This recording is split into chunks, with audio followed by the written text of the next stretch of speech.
Հանդիպել է Գևորգի հետ, ում առաջարկել է իր հետ աշխատել ու ստացել դրական պատասխան։ 18 թվականի հունիսի սկզբից, երբ հանդիսացել է ՀԿՎՑ գնումների գործընթացների վերահսկողության վարչության պետի պաշտոնակատար, Գևորգ Խաչատրյանը նշանակվել է նույն վարչության գլխավոր մասնագետի պաշտոնակատար։ Ինքն է առաջարկել Դավիթ Սանասյանին Գևորգին նշանակել հիշյալ պաշտոնը։ Իրենց հիմնական պարտականությունների մեջ են մտել պետական հիմնարկների կողմից հայտարարված գնումների ընթացակարգերի վերահսկողությունը, որպեսզի արդյունավետ ծախսվեն պետական միջոցները։ ՀԿՎՑ ղեկավար Դավիթ Սանասյանին ճանաչել է մոտ 5 տարի։ Նրա հետ գտնվել է ընկերական հարաբերությունների մեջ։ ՀԿՎՑ ղեկավարի պաշտոնում նշանակվելուց հետո Դավիթ Սանասյանը զանգահար է իրեն, կանչել աշխատանքի վայր եւ առաջարկել վարչության պետի պաշտոն, ինչին ինքը համաձայնել է։ Այդ հանդիպման ժամանակ ինքը Դավիթ Սանասյանին ներկայացրել է, որ տրված աշխատավարձով չի կարող նորմալ ապրել, քանի որ այն ցածր է եւ ընտանիքի կարիքները օգտվելու համար բավարար չէ։ Բայց այդ ընկերներն ու ինքը փաստացում են սրտի ընկերություններ, որով բիզնես գործունեություն են իրականացնում ու այդ գումարն աշխատող։ Այդ սրտի ընկերություններով մենք մասնակցում են տարբեր գնումների մրցույթների եւ ինքը չի կարող դադարեցնել ու հրաժարվել այդ բիզնեսից։ Դավիթ Սանասյանն ասել է, որ չի առաքվում եւ ինքը կարող է համատեղել պաշտոնը բիզնեսի հետ, եթե այն չի խանգարի իր աշխատանքային գործունեությանը։ Հետագայում երբ մասնակցել են բժշկական սարքավորումների կամ փառատոների մրցույթներին, ինքը զորաշեն սրտերի մասին ասել է Դավիթ Սանասյանին, իսկ վերջինս իրեն ասել է, որ ինքը պետք է պաշտոնապես եւ իրականորեն առնչություն չունենա զորաշեն ընկերությանը։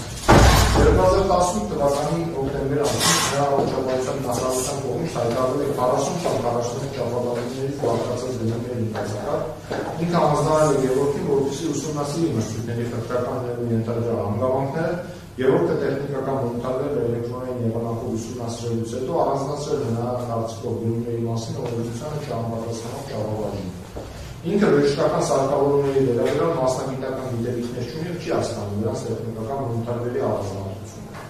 Գևորգ Խաչատրյանի կողմից մրցույթների խտրականներու հանգամանքները ներկայացնելուց հետո ինքը զանգահարել է առողջապահության նախարարի աշխատակազմի ղեկավար Հարություն Հարությունյանին եւ հայտնել նշված տեխնիկական մոնտաժերի հետ կապված իրենց դիտողությունները։ Հարություն Հարությունյանը ասել է, որ նշված մոնտաժերի հարցով զբաղվում է աշխատակիցը Ռոլանդ Սահակյանն, Գևորգը հրավիրել է ՊԲՑ տեխնիկական մոնտաժերի հարցերը քննարկելու եւ փոխելու համար։ Որից հետո Ռոլանդ Սահակյանը փոխել է մի քանի տեխնիկական մոնտաժերի չափանիշներ։ Նոր փոփոխված տեխնիկական մոնտաժերով վերը հայտարարվել է մրցույթ։ Այդ ժամանակ ինքը հանձնարարել է Գևորգին կատարել ավտոկլավի շուկայում ուսումնասիրություններ, ձեռբերման նպատակով գտնել առավել ցածր գնով ավտոկլավներ եւ մասնակցել հայտարարված մրցույթներին։ Քանի որ զորաշեն սրտման փոփոխված տեխնիկական մոնտաժերով ևս կարող է մասնակցել մրցույթներին։ Գևորգը համացանցի միջոցով գտել է ավտոկլավ վաճառող ընկերություններ, որը արտադրյալ համապատասխանել է փոփոխված տեխնիկական մոնտաժերին։ Իսկ գնել է Մաչելին, որը փաստաթղթեր է տվել է Տարոն Ավետիսյանին, որպեսզի զորաշեն սրտովի մասնակցի տվյալ մրցույթում։ Մրցույթում իրենց ընկերությունը գնահատող հանձնաժողովի կողմից ճանաչվել է մեկ չափաբաժնով ավտո, որպես առավել մատչելի գնային առաջարկ ներկայացնում։ Դրանից հետո գնահատող հանձնաժողովը պահանջել է զորաշեն ընկերությունից ներկայացնել մատակարարվելիք ավտոկլավի որակի վերաբերյալ հավաստագրերը, որոնք Տարոնի կողմից ներկայացվել են։ Տարոնը հավաստագրերը ներկայացրել է մրցույթային հանձնաժողովին, որից հետո հանձնաժողովի անդամներից մեկը ասել է, որ հավաստագրերից մեկը համավար է, իսկ մյուսը կեղծ։ Դրանից հետո Գևորգ Խաչատրյանը հայտնել է, որ կեղծ հավաստագրեր պատրաստի եւ իրենք կներկայացնեն գնումների հանձնաժողովին իրենց մտադրությունը իրագործելու եւ զորաշեն սրտման ընկերության հաղթանակը ապահովելու համար։ Գևորգը համակարգչային եղանակով պատրաստել է թվով 250 կեղծ հավաստագրեր, որից հետո դրանք տվել է Տարոն Ավետիսյանին, ով դրանք ներկայացրել է գնահատող հանձնաժողովին։ Իսկ ինքն ու Գևորգ Խաչատրյանն օգտվելով զբաղեցրած պաշտոններից իրենց ընձեռված վերահսկողական հնարավորությունից իրենց լծակներով ապահովում, որպեսզի գնահատող հանձնաժողովը ի վերջո ընդունի այդ կեղծ հավաստագրերը եւ աշխատի դրանց գոյության վրա։ Քանի որ այդ ժամանակ եղել է երկու գրավորող տվյալ մրցույթի վերաբերյալ, ինքը կազմակերպել է հանդիպում ՀԱՄ աշխատակազմի ղեկավար Հարությունյանի հետ։ Գևորգի հետ գնացել են Հարությունյանի աշխատասենյակ, որտեղ հանդիպել են նրան եւ գնահատող հանձնաժողովի անդամներին։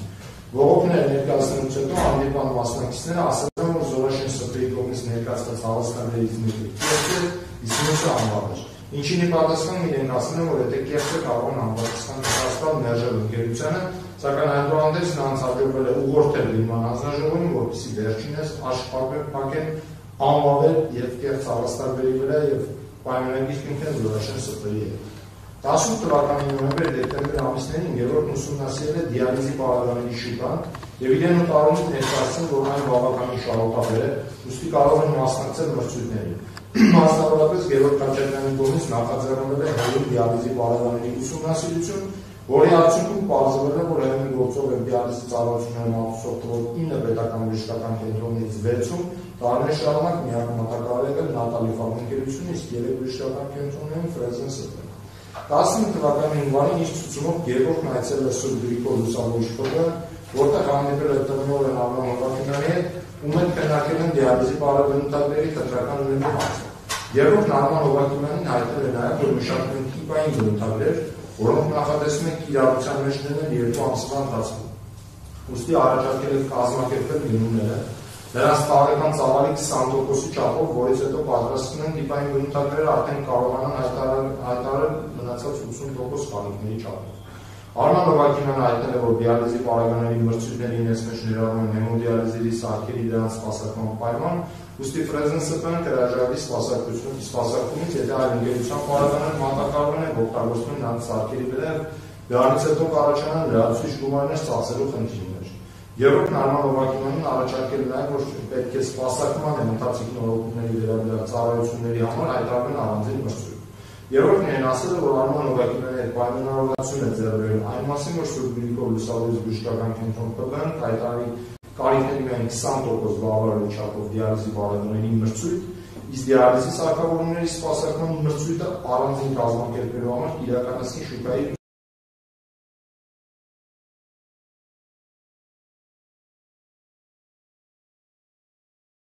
ուսումնասիրությունը։ Պայմանավորվածությունից հետո պարզվել է, որ Սուրբ Գրիգոր Լուսավորիչ բժշկական կենտրոն ՊԲ-ն հայտարարել է շուրջ 4-5 ամսվա կարիքների համար նախատեսված դիալիզի պարագաների ձեռքբերման, որի մեջ նաև ներառված է եղել դիալիզի սարքավորումների սպասարկման պայմանը։ Քանի որ Գևորգն արդեն ուսումնասիրել էր դիալիզի պարագաների միջազգային շուկան, գտել էր մոտ 5 արտադրողի եւ իրենք հասկացել են, որ կարող են մեծ գումարներ աշխատել, որոշել են Զորաշեն Սփ-ով մասնակցել գնման մրցույթին։ Ինչ ապահովելու համար որոշել են նաև փոփոխման ենթարկել բժշկական կենտրոնների կողմից հայտարարված մրցույթներում դիալիզի պարագաների վերաբերյալ տեխնիկական բնութագրերը, դրանցում պետք է փոփոխվեն մանրէազերծման մեթոդները, այդ հանգամանքը Գևորգն իրեն բացատրել։ Մասնավորապես, ի սկզբանե հայտարարված տեխնիկական բնութագրերով նշվել է, որ մանրէազերծումը պետք է իրականացվի շոկով, ինչն իրենց համար ձեռնտու չի եղել, ուստի տեխնիկական բնութագրերում անհրաժեշտ է եղել ավելացնել շոկով կամ գամմա մեթոդներով տեխնիկական պայմանները, որպեսզի Զորաշեն Սփ-ն կարողանա մասնակցել եւ իրենց առաջարկած արտադրանքը հաղթող ճանաչել։ Գամմա մեթոդը ավելացնել են տվել, քանի որ իրենց կողմից ձեռք բերվելիք արտադրանքը կամ ըստ Գևորգի գամմա մեթոդով է մանրազերծվել։ Դրանից հետո հայտարարվել է մրցույթ հրապարակության կողմից առաջարկված տիպային տեխնիկական բնութագրերով, որին բացի Զորաշեն Սփ-ից մասնակցել է 8 ընկերություն։ Գնահատող հանձնաժողովի կողմից որակավորման փաստաթղթերը պահանջելուց հետո պարզվել է, որ Զորաշեն Սփ-ի առաջարկած դիալիզատորների մանրէազերծման մեթոդը իրականում ոչ թե գամմա ճառագայթմամբ է կատարվում, այլ բետա։ Նշվածի մասին իրենց տեղեկացրել է գնահատող հանձնաժողովը, ինչի մասն է հետագայում Զորաշեն Սփ-ն անպատասխանությամբ տեղեկացնել է գնահատող հանձնաժողովը։ Դրանից հետո Գևորգի հետ կապվել է Սուրբ Գրիգոր Լուսավորիչ բժշկական կենտրոն ՊԲ գնումների համակարգող Երևանի Սարգսյանը եւ հետաքրքրել բետա եւ գամմա ճառագայթման մանրէազերծման մեթոդները արդյոք նույնն են թե ոչ, ինչպես նաև քննարկվել է Թեոֆարմակ Զորաշեն Սփ-ի ընկերությունների հայտերի ներման հիմքերը, որից հետո Գևորգ հայտնել է, որ չնայած այն հանգամանքին, որ բետա եւ գամմա մեթոդները տարբեր ճառագայթներ են, երկուսն էլ հանդիսանում են ռադիացիոն մեթոդ եւ իրար համարժեք են, այդ կերպ փորձելով վերջինիս ուղղորդել, որպեսզի Զորաշեն Սփ-ի կողմից ներկայացված հայտը գնահատվի բավարար։ Նախքան Սուրբ Գրիգոր Լուսավորիչ բժշկական կենտրոն ՊԲ-ի գնահատող հանձնաժողովի կողմից Զորաշեն Սփ-ի հայտը մերժելը ՀՀՊՎՑ կողմից 19 թվականի փետրվարի 5-ին Դավիթ Սանասարյանի ստորագրությամբ գրություն է ուղարկել Սուրբ Գրիգոր Լուսավորիչ բժշկական կենտրոն ՊԲ, որը պահանջել է տրամադրել 16-18 թվականների դիալիզի պարագաների մատակարարման պայմանագրերը, սարքերի սպասարկման եւ նորոգման հաշվետվությունները։ Այդ կերպ ցանկացել են ազդել եւ ճնշել Սուրբ Գրիգոր Լուսավորիչ բժշկական կենտրոն ՊԲ-ի վրա, որպեսզի նախապատվությունը տրվի Զորաշեն Սփ-ին։ Դրանից հետո Սուրբ Գրիգոր Լուսավորիչ բժշկական կենտրոն ՊԲ-ի կողմից այդուհանդերձ մերժվել է Զորաշեն Սփ-ի առաջարկը։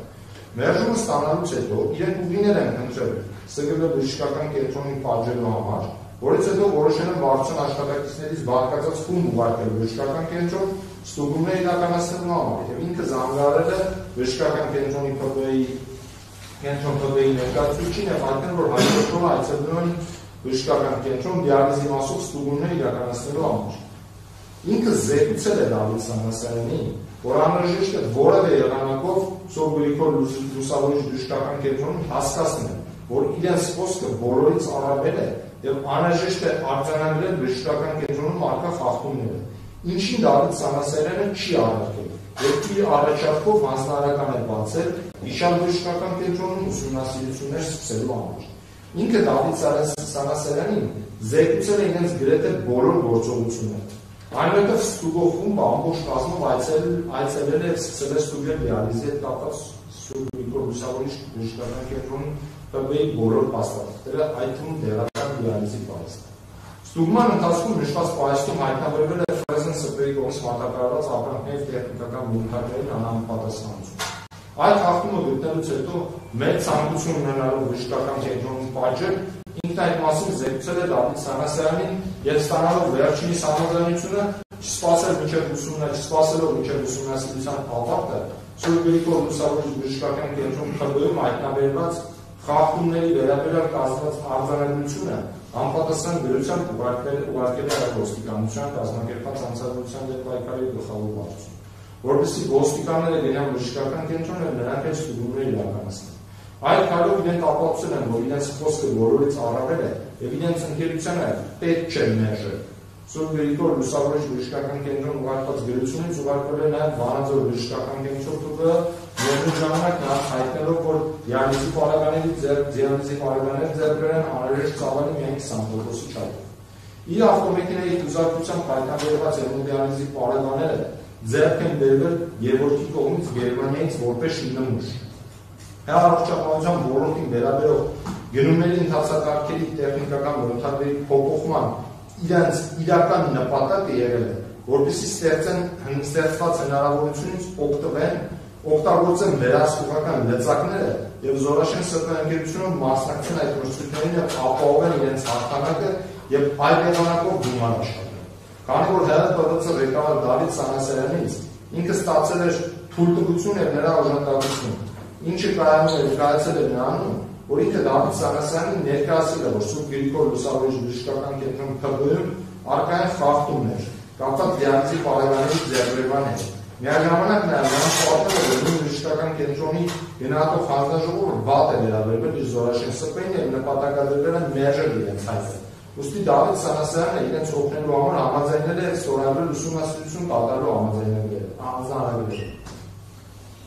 Հատկապես ուշագրավ է Սամվել Այզյանի ցուցմունքն այն մասին, որ ինքն ի սկզբանե Դավիթ Սանասարյանն հայտնել է, որ Զորաշեն ՍՊ ընկերությունն իրեն դրանով մասնակցում են գնման մրցույթներին եւ ունի եկամուտ դրանցից։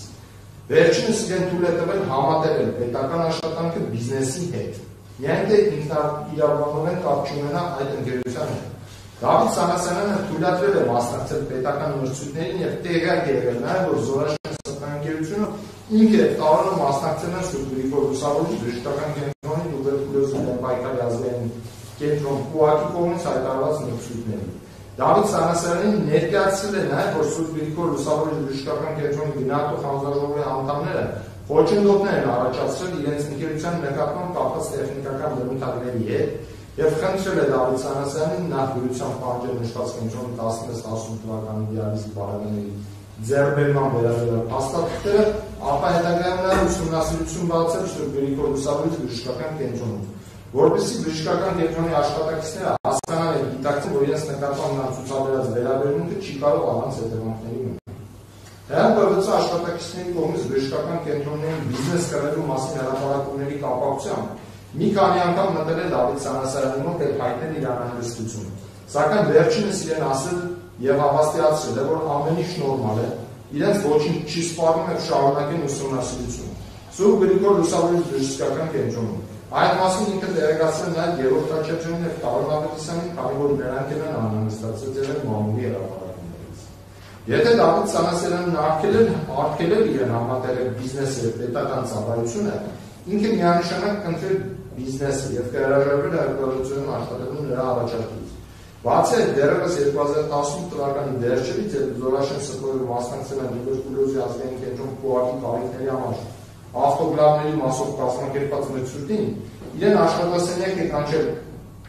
Դավիթ Սանասարյանը, երբ ինքը մտել է նրա աշխատասենյակ, տեսել է, որ նա հեռախոսով խոսում է առողջապահության նախարար Արսեն Տորոսյանի հետ։ Այդ խոսակցության ընթացքում Դավիթ Սանասարյանն իրենից ճշտել է, թե արդյոք Զորաշեն ՍՊԸ-ն ընկերությունը ինքը տվել է դրական պատասխան, որից հետո Դավիթ Սանասարյանն այդ տեղեկությունը հայտնել է Արսեն Տորոսյանին, ասելով Զորաշենը մեր սամուի ֆիրման է։ Դրանից հետո Արսեն Տորոսյանը հայտնել է, որ Զորաշեն ՍՊԸ-ի կողմից առաջարկած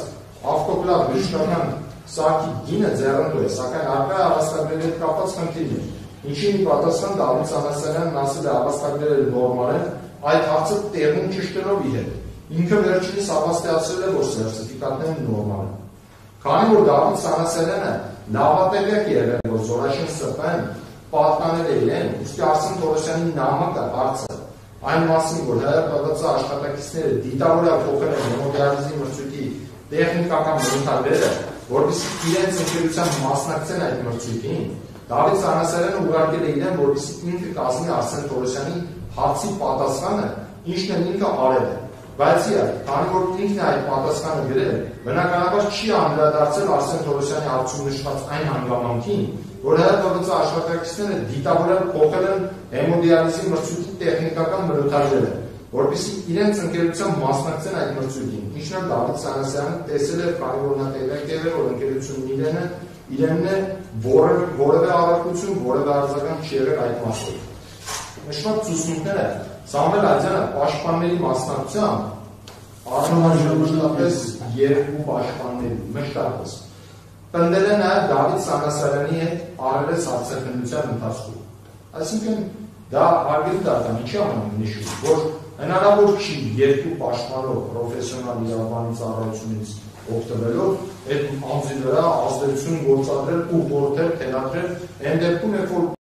որ նաև այսօր դատական համակարգում նաև պաշտպաններից մեկը պաշտպանից ասում դատավորի պաշտպանից ասում։ Բացի այդ հարկ է նաև նշել, որ Սամվել Աջյանը նշված ցուցմունքներն ամբողջությամբ պնդել էր նաև արգելանքից ազատվելուց հետո։ Այսինքն այն Սաջյանի պաշտպաններից մեկը։ Մարտեսյանը դատարանի պաշտպանողներից։ Բայց ինձ ժամանակ չի։ Բացի այդ, Սամվել Աջյանը նշված ցուցմունքներն ամբողջությամբ պնդել է նաև արգելանքից ազատվելուց հետո։ Արգել դատան, այստեղ փորձ էր կատարվում Սանասարյանի պաշտպանությունը կառուցելուց ներկայացնել, որ այս Սամվել Աջյանը գտնվելով արգելանքի տակ, բնականաբար պետք է սեն ցուցմունք տալ, որպեսզի ազատվեր, բայց նորից են նշում։ Ցուցմունքները մենք հետազոտել ենք դատանում, ցուցմունքները նա պնդել է նաև ամբողջությամբ մի քանի անգամ արգելանքից ազատվելուց հետո, կալանքից ազատվելուց հետո։ Նշված Դիք ինչի կարելի, դուք նախորդ նիստին ես ոչ հարիդ էի չէ՞։ Չի դա խոսքը։ Հա, ինչ կարելի, այլ վարկատից էր, չխոսեք։ Նշված ցուցմունքին գրեթե նույնաբովան, իմիջիայլից արգելք դատան Աջյանի հետ կապված այդ ճնշումները եւ այլն վերաբերյալ նաև չմոռանանք, որ Աջյանի հայրը եւ եղբայրը դատանում հարցակրվելուց որևէ տեղեկատվություն չհայտնեցին, որ իրենց վրա ինչ-որ ձևով ճնշում է գործադրել։ Նշված ցուցմունքին գրեթե նույնաբովանդակ ցուցմունքներ են տվել նաև Գևորգ Խաչատրյանը եւ Տարոն Ավետիսյանը, ովքեր նույնպես նախաքննության ընթացքում պաշտպանների մասնակցությամբ իրենց լիովին մեղավոր են ճանաչել։ Հատկանշական է, որ Ամբաստանյաններ, Սամվել Աջյանը, Գևորգ Խաչատրյանը եւ Տարոն Ավետիսյանը նույնիսկ դատաքննության ընթացքում անգամ որևէ հիմնավոր դիտարկում կամ հաստատ չներկայացրեցին այն մասին, որ իրենք նշված ցուցմունքները տվել են ճշմարտ կամ որևէ այլ ազդեցության կամ հիմնական ներգործության հետևանքով։ Դատարանում նույնպես պաշտպանները կողքերի նստած նման հայտարարություն չի եղել, սա պաշտոնապես ասում։ Ինչպես նաև հարկ է նշել, որ վերջինս իրենց ընդհանուր դիսկուրսների համատեքստում, սա շատ կարևոր արձանագրում է, ցանկություն հայտնեցին եւ միջնորդեցին, որ իրենց նկատմամբ քրեական հետապնդումը դադարեցվի քրեական պատասխանատվության վաղեմության ժամկետն անցնելու ոչ արդարացնող հիմքով։ Այսինքն նրանք իրենց ընդհանուր դիսկուրսները ինչ ունեցել էին նախաքննության ընթացքում,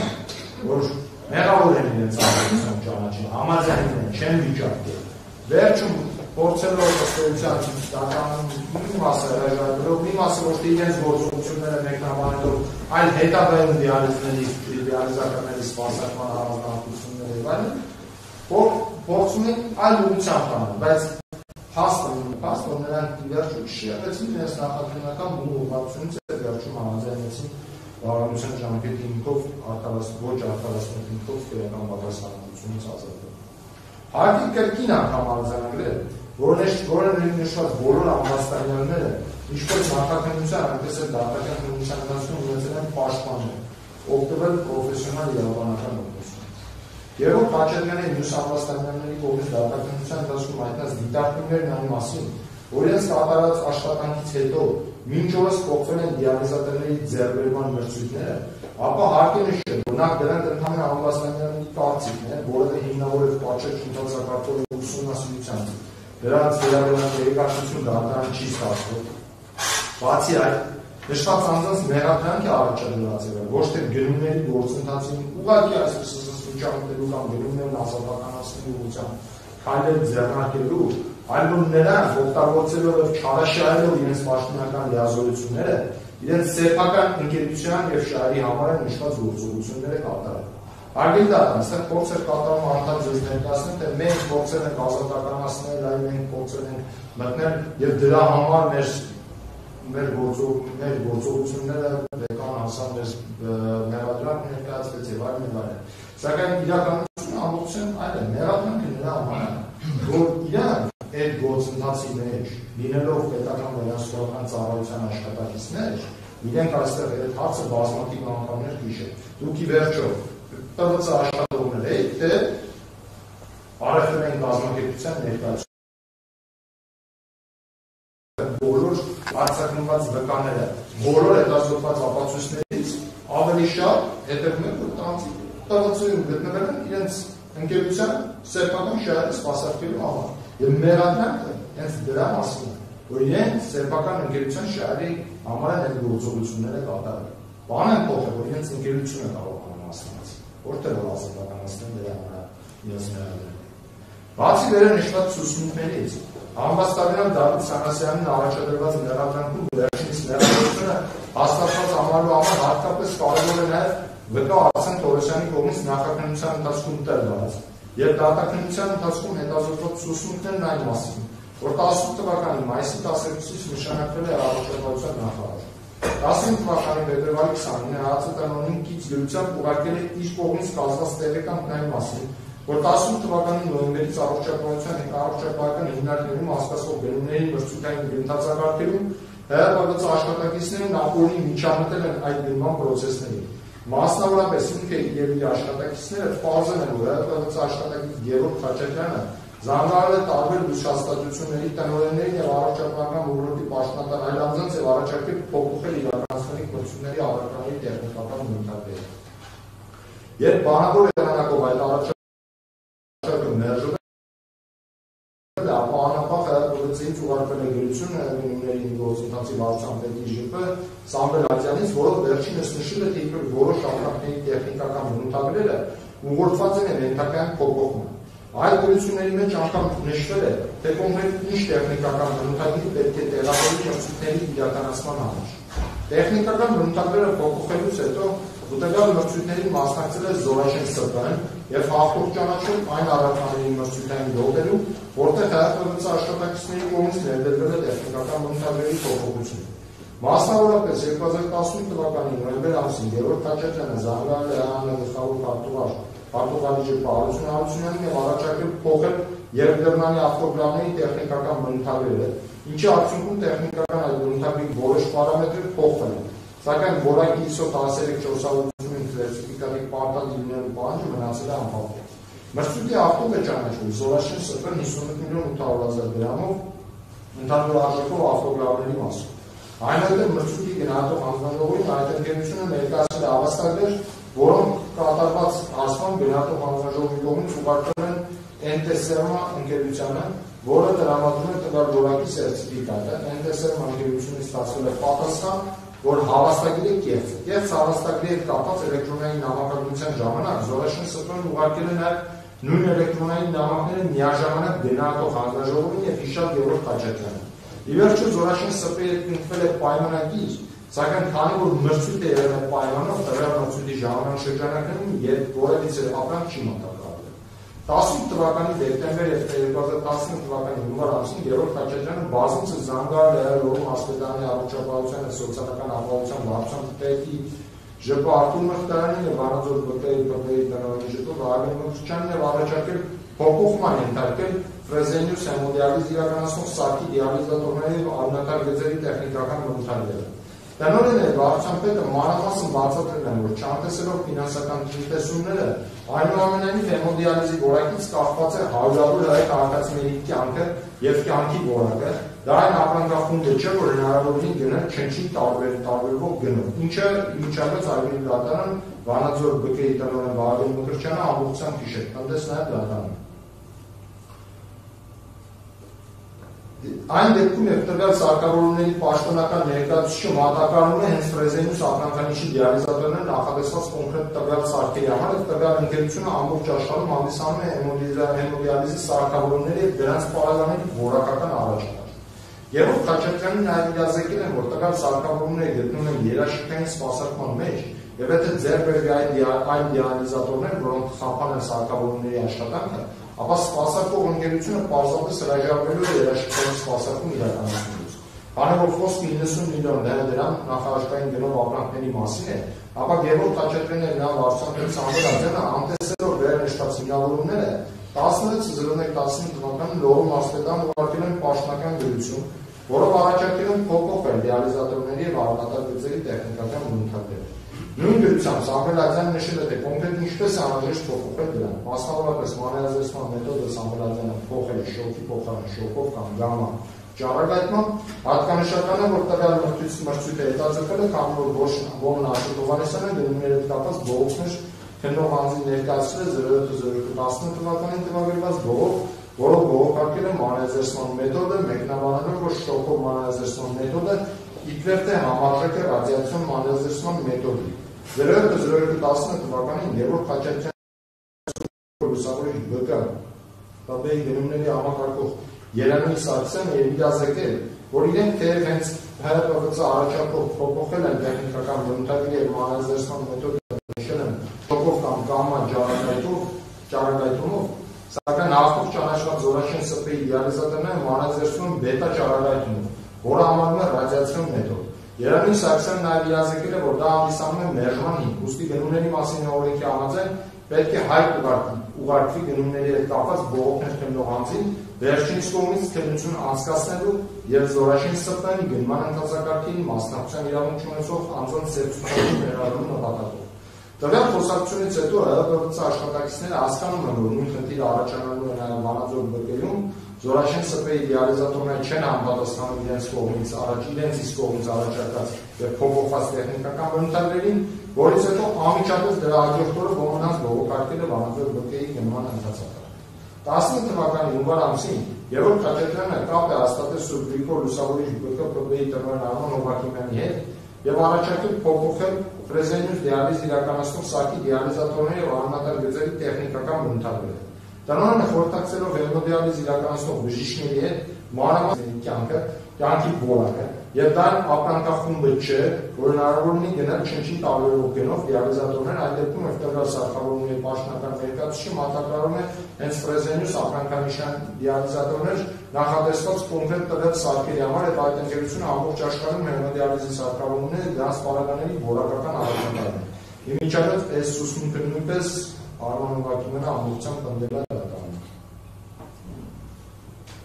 Գևորգ Խաչատրյանը իրազեկվել է նաև, որ տվյալ սարքավորումների սպասարկումը իրականացվում է Ֆրեզեն ՍՊ-ի կողմից, եթե ձեռք բերվեն այն դիալիզատորներ, որոնք խափան են սարքավորումների աշխատանքը, ապա սպասարկող ընկերությունը պարզապես հրաժարվելու է սպասարկում իրականացնելուց։ Դրանից հետո Սամվել Ադրյանի կողմից 16/01/15 թվականին տվյալված Սուրբ Գրիգոր լուսավորիչ ԲԿ տնօրենն է ուղարկել պաշտոնական գրություն, որով վերջինիս առաջարկել է փոխել դիալիզատորների եւ արյունատար գծերի տեխնիկական բնութագրերը եւ նույն գրության մեջ նշվել է կրկին թե կոնկրետ ինչպես փոխել դրանք։ Մասնավորապես մանրազերծման մեթոդը կրկին առաջարկվել է փոխել շոկի փոխարեն շոկով կամ գամմա ճառագայթով։ Արդյունքում ավելի դատարկ, ինչ-որ ուշադրություն է, 45 միլիոն հայ դրամ արժեքով դիալիզատորների մեջ ընդամենը 700,000 դրամ ցածր գին առաջարկելով դիալիզատորների մրցույթում արտող է ճանաչել Զորաշեն ՍՊ-ը։ Այսինքն են գերտնտեսումների, գերխնայողությունների մասին այստեղ Գևորգ Խաչատրյանի մասնավորապես ինչեցնի միֆ է 45 միլիոն դրամի մեջ Ֆրեզենի առաջարկածից ընդամենը 700,000 դրամ է ժան առաջարկել։ Դրանից հետո երբ պարզվել է, որ Զորաշեն ՍՊ-ն մատակարարել է ոչ թե գամմա մեթոդով, այլ բետա մեթոդով դիալիզատորներ, ինչը չէր համապատասխանում փոփոխված տեխնիկական բնութագրերին, Զորաշեն ՍՊ-ի պայմանագրի կնքումը մերժվել է։ Դրանից հետո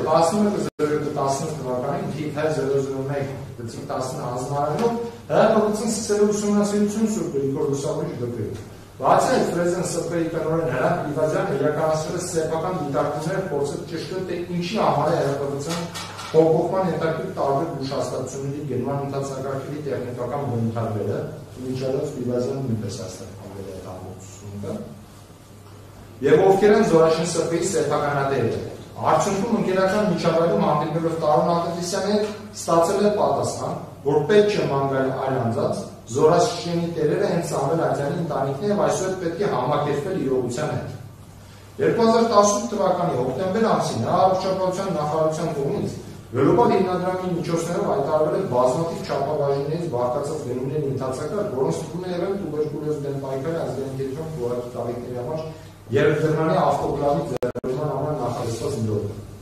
Այդ գործընթացի ընթացքում ՀՀ նախկին գլխավոր քարտուղար Հարություն Հարությունյանը իրեն զեկուցել է, որ նշված գործընթացում հաղթող ընկերության կողմից ներկայացված հավաստագրերում արկայական խնդիրներ դրանք կեղծ են։ Միաժամանակ Հարություն Հարությունյանը տեղեկացրել է նաև, որ գնման ընթացակարգում այդ ընկերության հաղթանակով ակնհայտ հետաքրքրված են ՀՀ որոշ աշխատակիցներ։ Ցանկանալով ճշտել այդ հանգամանքը Խնդրում ես մասն ավելի լավկանշաբիզին է, զանգարել է ՀՀՊՎՑ ղեկավար Դավիթ Սանասարյանը, ինչը նույնիսկ Սանասարյանը չի երկում, ինչը հաստատվում է Սամվել Ատյանի ցուցմունքով, առնվազն 3 ցուցմունք դրա մասին, եւ հայտնել խնդրի մասին։ Քանի որ խոսակցությունից անցել է բավական երկար ժամանակ, չի մտաբերում հստակ թե նույն պահին թե պատասխան հեռախոսազանգում Դավիթ Սանասարյանը իրեն ասել է, որ այդ ընկերությունը իր աշխատակցին է պատկանում եւ հավաստիացրել, որ այդ հավաստագրերի հետ կապված որևէ խնդիր չկա։ Չի կարող մտաբերել, թե Դավիթը արդյոք նշել է կոնկրետ աշխատակցի անունը թե ոչ, սակայն այդ հանգամանքը, որ ՀՀՊՎՑ աշխատակիցը իր ընկերության մասնակցել է իրենց ոլորտին վերաբերող գնման ընթացակարգին, իր համար հանդիսացել է ազնավ։ Որպես ինքը հետագայում հետամուտն եւ պարզ է, թե ՀՀՊՎՑ աշխատակիցները իրենց ոլորտին վերաբերող այլ գնման ընթացակարգերում իրենց անձնական ժողով պայմանավորված ներգրաված են թե ոչ։ Ինչի արդյունքում պարզվել է, որ վերնշված բոլոր հանգամանքները փաստերը, որոնք ստուգելու է իրավական գնահատական տալու համար ինքը տեղեկանքի տեսքով ուղարկել է ՀԱԱՑ-ը։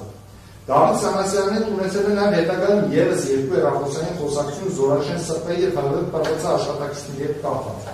թեմայով։ Մասնավորապես, երբ նշված ՍՊ-ն մասնակցել է Սուրբ Գրիգոր Լուսավորիչ բժշկական կենտրոնի կողմից հայտարարված հեմոդիալիզի բարելավների մրցույթին,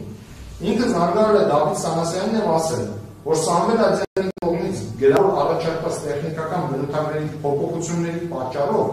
բժշկական կենտրոնը հնարավոր է կրի ֆինանսական վնասներ, խափանվել հեմոդիալիզի արկասարքերը վտանգի հիվանդների առողջություն։ Ինչին ի պատասխան Դավիթ Սանասարյանն իրեն ասել է, որ նրա համար իրական չէ դերում է պատկանում Զորաշեն ՍՊ-ն։ Նրա նպատակն է հեմոդիալիզին վերաբերող ապրանքների դաշտում մրցակցություն ապահովել։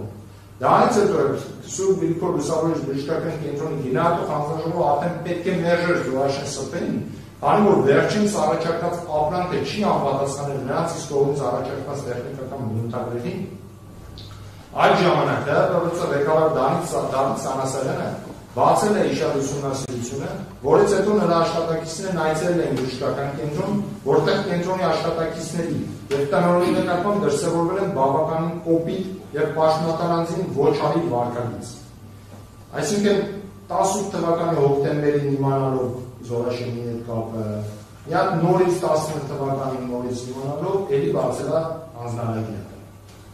ինքը կրկին զանգահարել է Դավիթ Սանասյանին եւ հայտնել այդ վարքագծի անթույլատրելիության մասին։ Եվ առանց սպասելու նրա պատասխանին անջատել հեռախոսը, քանի որ իր համար ակնհայտ է եղել, որ ՀՀԿ-ն այդ ուսումնասիրությունը նախաձեռնել է, քանի որ Զորաշեն ՍՊ-ի հայտը մերժվելու է։ Չի կարող հստակ նշել, թե ինչ կապի միջոցով է խոսել Դավիթ Սանասյանի հետ։ Հնարավոր է իրենց խոսակցությունը տեղի ունեցել կառավարական կապի կամ համացանցային անավելացնելու միջոցով, սակայն դրանից հետո այլևս նրա հետ չի խոսել։ Նշել է նաև, որ Դավիթ Սանասյանը Facebook-յան գրագրությանը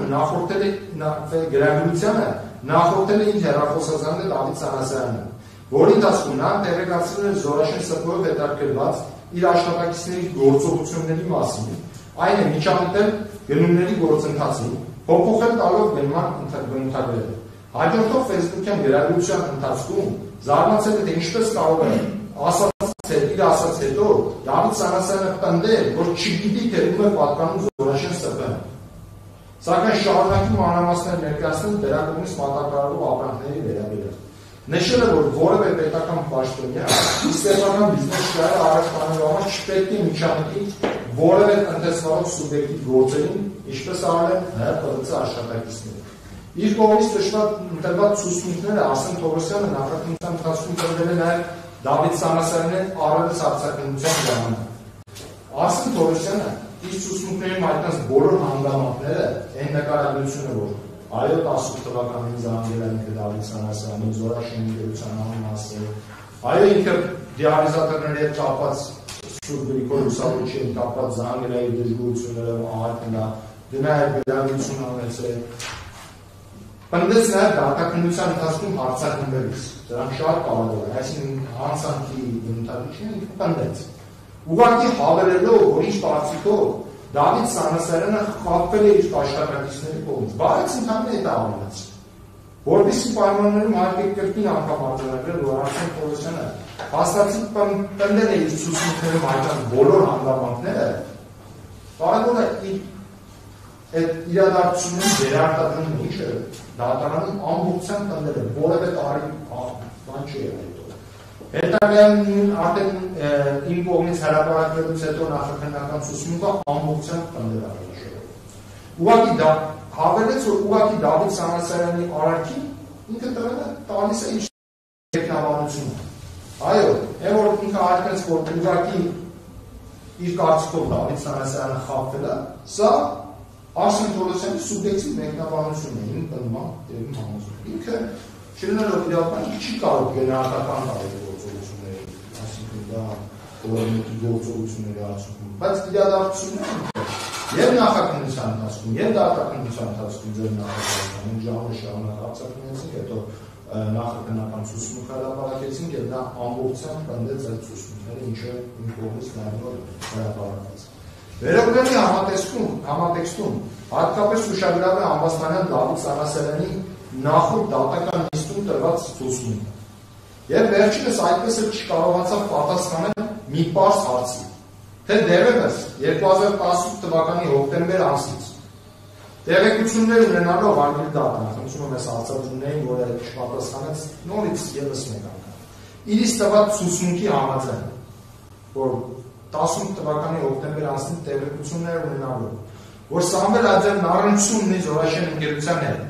անձամբ է նույնիսկ այդ մասին եւ սերտիֆիկատների համապատասխանության մասին հավաստիացրել Արսեն Թովոսյանը։ Ինչու է ամիսներ անց Սամվել Աջյանի եւ նրան առնչություն ունեցող ընկերության վերաբերյալ պետական իրավասու մարմնից ստացված դժգոհություններին պատասխանելու նպատակով դրանք ուղարկել պատասխանելու հենց այն անձին եւ այն գործողությունների օրինական հենց այն անձին, ում գործողությունների օրինականության վերաբերյալ է դրանք։ Ինչու որևէ միջոց չի ձեռնարկել օրինակ, ինչու ծառայական քննություն չի նշանակել կամ որևէ այլ եղանակով չի փորձել ստուգել դրանք։ Օրինակ, օպերատիվ հետախուզական միջոցառումներ անցկացնելու նպատակով չի ուղարկել ազգային անվտանգության ծառայություն կամ ոստիկանություն։ Ստացվել է տեղեկատվություն։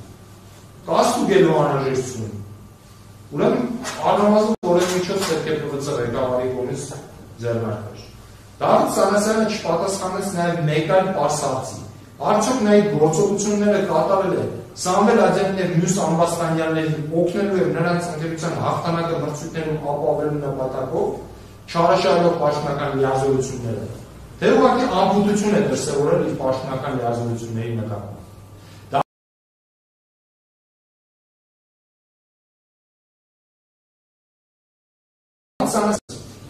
Արսեն Թորոսյանը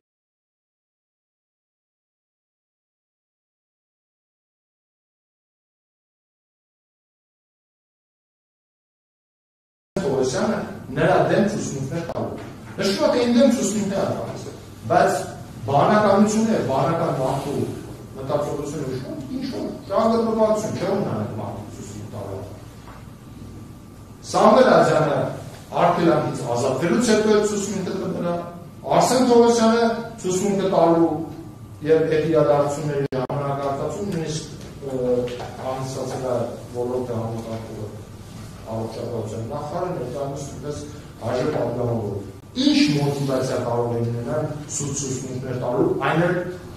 բառացի եւ տարածի համընկումներով, որ այո, Դավիթ Սանասարյանը 18 թվականի հոկտեմբերից իրազեկ առնվազն է։ Ինչի մասին ինքն է ասում, որ այո, զանգել է։ Չի ասում չի զանգել։ Զանգել է իմացել է, որ Զորաշենի հետ առնությունի Սամվել Աջյանը։ Դավիթ Սանասարյանը մոժիկ պատգամավորը բացառումա ցուցմունք չէ, արգել դա։ Համատեղելի չի, չէ, ոչ թե այժմ պատգամավորը ուզում ասեմ չի գտնվել արգելանքի տակ, չի ինչ-որ որևէ ձևով ազդեցության տակ, ինչ մոտիվացիա ուներ։ Եթե մեկի դեպքում ասում են օրինակ չգիտեմ գտնվել արգելանքի տակ, չնայած արդեն արգելանքից հետո էր ցուցմունք տվել։ Մնաք այդ դեպքում Արսեն Թորոսյանի ցուցմունքի ինչ մոտիվացիա էր հետապնդում։ Երբ որ տարի բարի նմանությամբ ամոթնում է Սամվել Աջյանի ցուցմունքներին եւ այսինքն իրականությունն է արտացոլում ավելի քան Դավիթ Սանասարյանը փորձում է դատարանին ներկայացնել դեպի նշված անձին իդեպ ինչ պատճառներով ցուցմունքներ են տվել այն դեպքում շատ կարևոր հանգամանք եւ նույնիսկ ինքն իր նախաքննական եւ դատաքննական ցուցմունքներով ընդունում է, որ այո, Արսեն Թորոսյանն իրեն զանգել է 18 թվականի հոկտեմբերին եւ հանձնել։ Նախորդ նիստին այդն է։ Սամվել Աջյանի եւ Զորաշենի վերաբերյալ։ Ամիսներ անց կրկին զանգարել են նույն հարցով եւ նույնիսկ ներկայացրել է դրա վերաբերյալ համացանցային ավերվատով կատարված վերաբերություն ինքն է ներկայացրել։ Այսինքն ասեմ դա։ Փաստացի հաստատելով ինչպես Սամվել Աջյանի, այնպես էլ Արսեն Թորոսյանի այդպես տեղեկություններ։ Ուղղակի սեփական մեկնաբանություններով։ Ըստ էության հանգամանքները այդ իրադարձությունները դրա կարող չի կարող չհաստատել դրանք օբյեկտիվ իրականություն եւ այլ ապացույցներով հետազոտված բաներ։ Նման պայմաններում ուղղակի անհասկանալի եւ անտրամաբանական են բնդումներն այն մասին, որ նշված անձիկ սուս տեղեկություններ են հայտնել։ Ուղղակի Դավիթ Սանասարյանը չլինելով իրավաբան, ըստ ամենայնի այնքան էլ լավ չի պատկերացնում, որ նույնիսկ իսկ ցուցմունքում նշված հանգամանքները նախկինից վկայում են նրա կողմից քրեորեն հետապնդելի արարքի կատարման մասին։ Ավելին, նույնիսկ միայն Դավիթ Սանասարյանի ցուցմունքներն ինքնին գործի մյուս ապացույցներից կտրված եւ անջատ դիտարկելու դեպքում հենց նախորդ նիստի ընթացքում տված ցուցմունքները հաստատում է վերջինիս կողմից քրեական օրենքով նախատեսված անձնական կատարում։ Թե Դավիթ Սանասարյանը փորձում է ներկայացնել, թե ինքն է ներկայացնել իր եւ Արսեն Թորոսյանի վերաբերյալ գրավիչությունը, սակայն հատկանշական է, որ Արսեն Թորոսյանի գրությունը Սամվել Աջյանի կողմից պատասխանելու հանգամանքը շատ կարևոր արձանագրում է։ Հիմնավորվել է վերջինիս հեռախոսի Սամվել Աջյանի հեռախոսի զննության եւ նրա ցուցմունքով։ Իսկ Դավիթ Սանասարյանը դրա վերաբերյալ լրիվ այլ մեկնաբանությամբ է ներկայացրել դա նախաքննական մարմին։ Արվենդական ինքը ներկայացնում է նախաքննական մարմին, որ այո, տեսեք, նայեք, եթե այս տեղեկությունն է, ես եմ վերաբերություն ունենալ, սրա վերաբերյալ։ Հետագայում երբ որ նախաքննությունը չի հայտնում, որ ես ուղարկել եմ Սամվել Աջյանին դրել եւ այլն։ Դրանից հետո, երբ որ զրնություն է կատարում Սամվել Աջյանի հեռախոսում, պարզվում է, որ այդ գրությունը ուղարկվել է իր Դավիթ Սանասարյանը, Արսեն Թորոսյանը զանգել է Սամվել Աջյանից բողոքում։ Ինքը այդ գրությունը ուղարկում է ունից, որ բողոքում է նրան, որ նա պատասխանում է, նա պատասխանում է։ Այդ գրությունը հայտնաբերվում է հեռախոսի մեջից ու նա դրա վերաբերյալ արդեն սկսում է մանրամասն ցուցմունքներ տալ, ինչը ես արդեն ասեցի։ Հետևաբար, ստեղ ինչ իմաստ է, պարզ է, չէ՞ ինչ իմաստ է, այսինքն այն մարդուցումից բողոքում է, ուղարկում է այդ մարդուն, որ ինքը դրա վերաբերյալ պատասխան։ Բայց հետո լրիվ ուրիշ մոտիվացիաներով արդեն վերում ներկայացնում, որ նայեք, ումդեղ Ինչը նույնիսկ շատ կարևոր է, հետապացություն ենք հետազոտել ենք դատանում, ամբողջովին, այսպես ասած, բաց է թողնված բանի հատվածները Արսեն Թորոսյանի հարցադրումների ընդհանրապես մի մասն է պատասխանված վերացական մեկնաբանություններով։ Ակնհայտ է, որ նա դրա հարցին չի պատասխանում Դավիթ Սանասյանն, այլ ընդհանրապես փորձում է որոշակի շեղով ինչ-որ գրագրության մեջ լինի, որը ինքն է չի գրել։ Ուրիշից ստացել է, որ դա ի պատասխան ուղարկել է Արսեն Թորոսյանին։ Բայց ինչի մասին ինքը ներկայացնում է, չի այդն է, որ սա Սամվել Անդրանյանն է։ Ինքը ներկայացնում է դա որպես իր գրագրություն։ Բացի նշված ցուցմունքներից, Դավիթ Սանասյանին առաջադրված մեղադրանքը հիմնավորվել է նաև նախաքննության ընթացքում պատշաճ կերպով ձեռք բերված մեղադրական ենթակացության մեջ նշված է դատարանում հետազոտված բոլոր իրերեն եւ այլ ապացույցներով։ Վերլուծելով դատաքննության ընթացքում հետազոտված ապացույցները հիմնավորված են համարում, որ Դավիթ Սանասյանը հանդիսանալով ՀՀ պետական վերահսկողության ծառայության ղեկավար, ունենալով ծառայության անմիջական ղեկավարում իրականացնելու ծառայության աշխատակիցների նշանակելու եւ ազատելու Պարտապական ուժի ենթարկելու, վերահսկող օբյեկտներում ուսումնասիրություններ իրականացնելու, հանձնարարեք տալու, վերահսկող օբյեկտների ծառայության գործառույթներին առնչվող տեղեկությունները փաստաթղթեր պահանջելու լիազորություններ, խմբային շահերից ելնելով իր պաշտոնական դիրքն օգտագործել է ծառայության շահերին հակառակ, ինչպես նաև չի կատարել իր ծառայական պարտականությունները։ Այսպիսով, Դավիթ Սանասյանը կատարել է հանրային ծառայության շահերի դեմ ուղղված հանցագործություն, նախատեսված արարքի կատարման գործող քրեական օրենսգրքի 308-րդ հոդվածի առաջին մասով, որը համապատասխանում է 0107-2022 թվականին ուժի մեջ մտած քրեական օրենսգրքի 441-րդ հոդվածի առաջին մասով։ Դավիթ Սանասյանի կողմից կատարված արարքի պահին գործող քրեական օրենսգրքի 75-րդ հոդվածի համաձայն անձն ազատվում է քրեական պատասխանատվությունից, եթե հանցանքն ավարտելու օրվանից անցել են հետևյալ ժամկետները։ Երկրորդ կետով նախատեսված են 5 տարի միջին ծանրության հանցանքն ավարտելու օրվանից։ Իսկ արարքի կատարման պահին գործող քրեական օրենսգրքի 308-րդ հոդվածի առաջին մասով, որը ներկայացված է Դավիթ Սանասյանին, նախատեսված հանցագործությունը համարվել է միջին ծանրության հանցանք։ Վերաբնալի հիման վրա միջնորդում եմ Դավիթ Սանասյանին, ինչպես նաև մենք այսօր դատական նիստի ընթացքում նաև ձեր ինֆորմացիոն կենտրոնանքի համաձայն վարչության ժամկետի ընդհատում տեղի ունենալու վերաբերյալ տեղեկատվություն առկա չէ։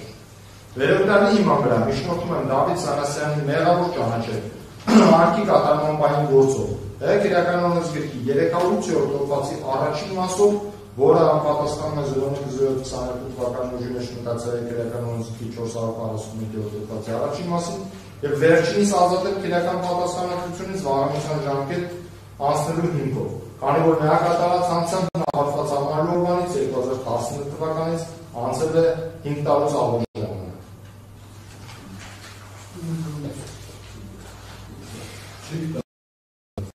Որոշակի բաներով այլ աշխատանքային զինանշան։ Հա, ձեր ամոթ։ Դուք ուզում եք այսօր չարացնել։ Այո, Անֆրադեն, որ դուք այսօր չարացեք, ինչ պետք է անի դասերից մեծ ասեք։ Ավելի դատանդ քաղաք դատական ակտը ավելի ուշ ներկայացնել։ Ներկայացնելը որն է։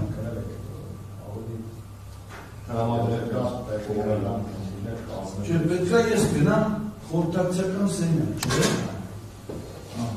Հիմա դուք պատկերացնում եք, որ 5 տարի տևող դատաքննությունը ես մի օրում կարամ խորհրդակցականում այս հարցեր լուծվեն։ Ճիշտ է, բայց իրավունք ունեմ այդ ընթացքում ուրիշ գործ լսել։ Ըստ ձեզ։ Կարծում եմ, հա, ես դեռ չեմ կարծում։ Ու դուք էլ գիտեք, որ հաստատ այդպես չի զգում։ Վերջի խոսքով հետաձգել է